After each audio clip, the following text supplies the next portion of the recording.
হযরত আলীর জবান থেকে যেই ফসকে বের হয়ে গেছে এ রব্বানা আতিনা, সঙ্গে সঙ্গে ফাতেমার জাতা ঘোরানো বন্ধ, কোরআন তেলাওয়াত বন্ধ, দুটাই বন্ধ করে দিয়ে দৌড়ে এসে বুড়া আঙ্গুলে পা দিয়ে হযরত আলীর কপালে একটা চুমা খাইছে। জোরে গান সুবহানাল্লাহ।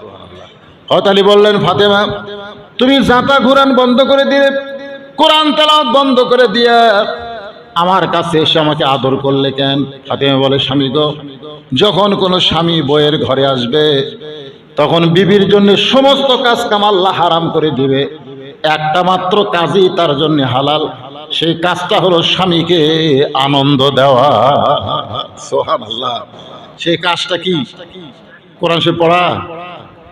কোরআন শরীফ বাদ দিছে।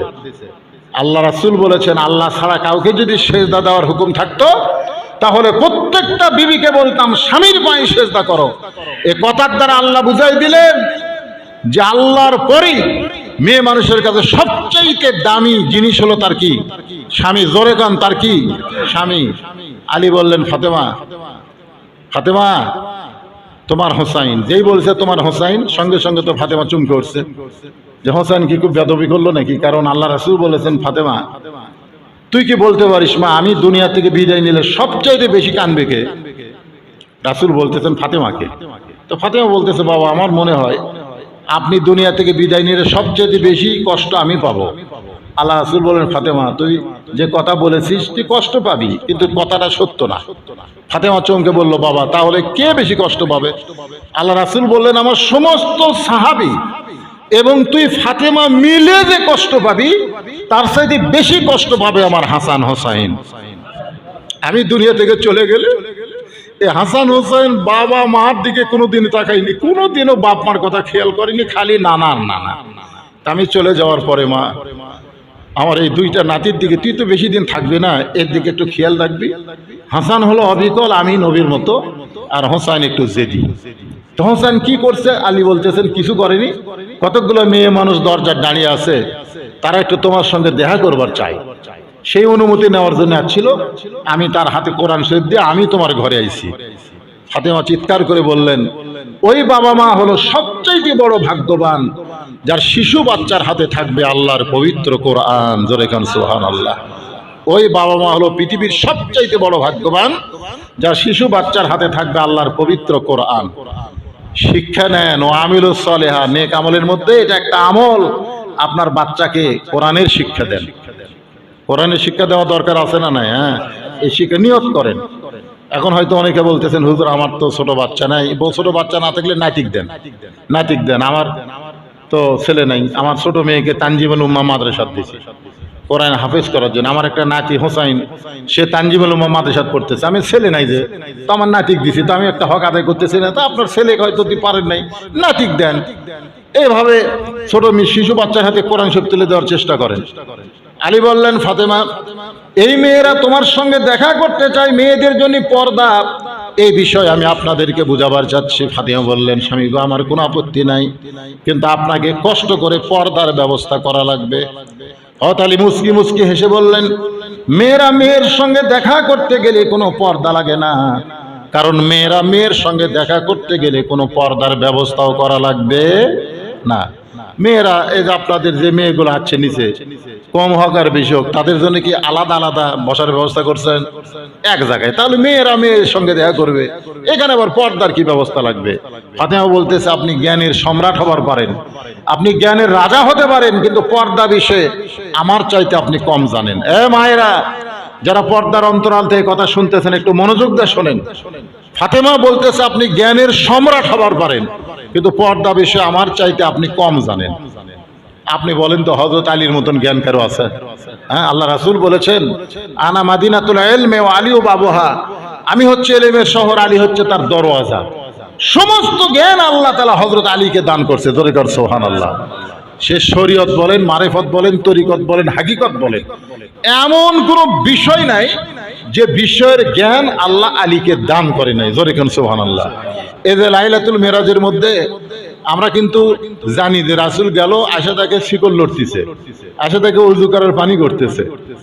তো বলতেছে, ভাই জিবরাইল আমাকে যে ঘর থেকে নিয়ে গেলে সে ঘরে শিকল লড়তেছে, আমি যে জমজমের পানিতে ওযু করলাম সে পানি গড়তেছে, তো আমি আল্লাহর সঙ্গে দেখা করলাম, আল্লাহ আমাকে 5 ওয়াক্ত নামাজ দিল, তো এত সময় গেল কিন্তু পানি তো করতেছে। জিবরাইল বলতেছে ইয়া রাসূলুল্লাহ, আল্লাহ তাআলা আপনি যাওয়ার পরে গোটা পৃথিবীকে স্টপ করে রাখছিল। ধরে কেন সুবহানাল্লাহ, গোটা পৃথিবীকে স্টপ করে রাখছে। কারণ প্রধানমন্ত্রী হাসিনার কাছে আমেরিকার প্রেসিডেন্ট আসতেছে। এখন বলেন তো, যে রাস্তা দিয়ে প্রেসিডেন্ট আসবে সে রাস্তা কি কোনো গাড়ি চলবে? কোনো গাড়ি চলবে? তাহলে দেশের একটা প্রধানমন্ত্রী যদি একটা প্রেসিডেন্টকে বরণ করার জন্য ঢাকার মতন ব্যস্ত সড়কগুলোকে যদি সব যানবাহন বন্ধ করে দেয়, তাহলে আল্লাহ তার রাসূলকে আল্লাহ তার কাছে নিয়ে যাচ্ছে, গোটা পৃথিবী একেবারে স্টপ করে রাখছে 27 বছর। জোরে কোন সুবহানাল্লাহ। কত বছর? 27 বছর। এই 27 বছরে যে এলেম রাসূল অর্জন করেছিলেন, সমস্ত এলেম আল্লাহ রাসূল আলীকে দিয়ে দিয়েছেন। জোরে কোন সুবহানাল্লাহ। এই দেওয়ানে আলী একটা কিতাব লিখছেন, এই কিতাবের মধ্যে হযরত আলী এটা বলেছেন, রাসূলের যে এলেম, আমরা অনেক সময় বলি না আল্লাহরে ধন নবীরে দিয়া আল্লাহ গেছে গায়েব হইয়া, নবীরে ধন খাজা নিয়া শুয়া আছে আজমিরে, কেউ ফেরে না খালি হাতে খাজারে তোর দরবারে। এটা সম্পূর্ণ ভুয়া কথা। এটা যদি এরকম বলতো যে আল্লাহর ধন নবীরে দিয়ে আল্লাহ আছে গায়েব হয়ে, আল্লাহ হচ্ছে গায়েব, আল্লাহ হচ্ছে কি গায়েব, ঠিক আছে, আল্লাহর ধন নবীরে দিয়া আল্লাহ আছে গায়েব হইয়া, নবীর ধন আলী নিয়া শুয়া আছে ইরাকে, এই কথা যদি বলতো তাহলে গানটা সহি হতো। ধরে কোন সুবহানাল্লাহ।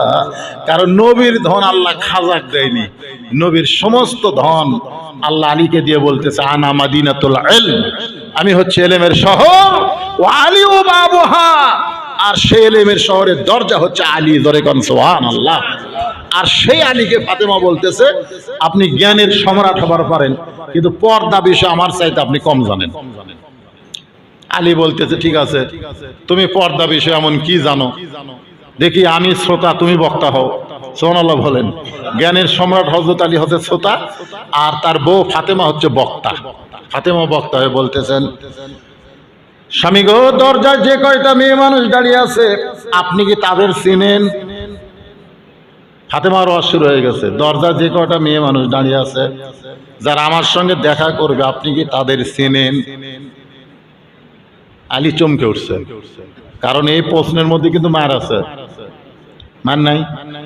আমি আমার বউকে বলছিলাম আমার চাওয়াতো ভাই যে বিয়ে করছে বউটা ভালোই সুন্দর। আমার বউ বলতেছে আপনি হুজুর না লুচ্চা?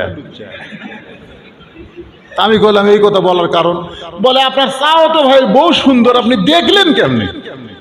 কারণ আল্লাহ কোরআনে বলছে কুল্লিল মুমিনিনা ইয়াগুদ্দু মিন আবসারিহিম, যারা প্রকৃত মুমিন হবে তাদের নজর থাকবে নিচের দিকে, খালি একজনকে তারা দেখতে পারবে, সেটা হলো তার বউ। জোরে কোন সুবহানাল্লাহ। তা আপনি বউ বাদ দিয়ে আপনার ভাইয়ের বউ দেখলেন, আপনি কি? আমি এরপর থেকে তওবা করছি, দুনিয়ার যদি কোনো মেয়ে মানুষ আমি দেখি বইয়ের কাছে আর গল্প করা যাবে না, কারণ গল্প করলে ধরা খাওয়া লাগবে না। দেখবো না, দেখার নিয়ত নেই। যদিও দেখি বইয়ের কাছে গল্প করা যাবে না। যাবে তো হযরত আলীকে ফাতেমা জিজ্ঞাসা করতেছে আপনি কি তাদের চেনেন? মারাত্মক কথা। হযরত আলী চোখের পানি বের করে বললেন, ফাতেমা, এই পৃথিবীতে একজন নারীকে আমি চিনি, যেই নারীটা হলো আমার হাসান হোসাইনের মা। জোরে কোন সুবহানাল্লাহ। তখন ফাতেমা স্বামীর কপালে চুমা দিয়ে বললেন আমি জানি আপনি আমাকে ছাড়া অন্য কোনো নারীকে চিনেন না।